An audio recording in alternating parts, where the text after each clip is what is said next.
Du VTT, de la course à pied, du canoë et beaucoup d'orientation. De jour comme de nuit, c'était le menu proposé aux 208 concurrents de ce Vendée Raid au Score. Par équipe de 2, ils ont dû participer à 31 épreuves, soit 17 heures d'effort sur 225 km. Objectif, ramasser un maximum de balises. 366 étaient disséminées dans la campagne du territoire Vie-et-Boulogne. Des balises électroniques qui valent chacune 1 point. Les vainqueurs n'étaient pas les plus rapides, mais ceux qui totalisaient le plus de points. Un raid très physique bien sûr, mais surtout stratégique, car il était impossible de récupérer toutes les balises.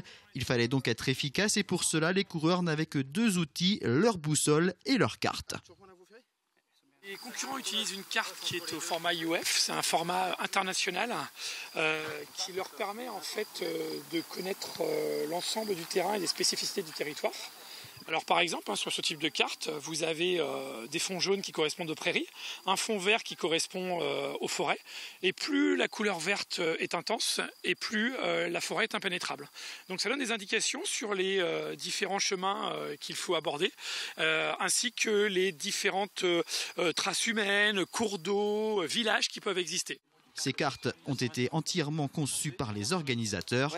Près de 3000 heures de travail ont été nécessaires pour les élaborer. Cette deuxième édition du Vendée Raid au Score a affiché complet très rapidement, et ce notamment grâce à la sélection de l'épreuve pour le challenge national des raids multisports, l'équivalent d'un championnat de France en 10 manches. On est la 7e manche, voilà, on a été sélectionné parmi 20 épreuves candidates. On est la seule du Grand Ouest, donc sinon il y en a du nord de la France au sud-est. Donc on était contents, c'est une reconnaissance pour nous aussi, parce qu'au bout de la 2e édition, on ne s'attendait pas à être sélectionné parmi les manches du challenge national. Donc, belle reconnaissance déjà.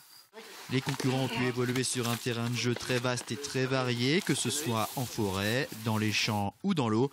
Le parcours canoë sur la Boulogne réservait quelques surprises, avec notamment des passages de chaussée pas toujours évidents.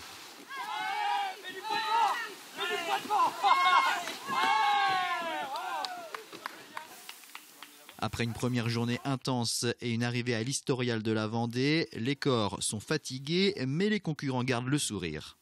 La journée elle est palpitante et puis elle est aussi amusante que variée, donc c'est vraiment un vrai plaisir. Intense, enchaînement d'enchaînement, dur, mais super sympa, super beau.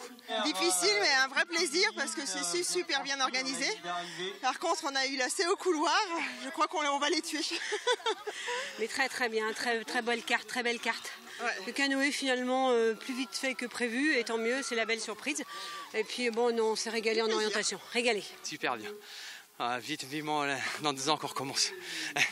Après une très courte nuit de 2 à 3 heures seulement, les équipes sont reparties pour 10 heures de course dimanche entre Chauchet, Saligny, La Roche-sur-Yon et Le Poiré-sur-Vie.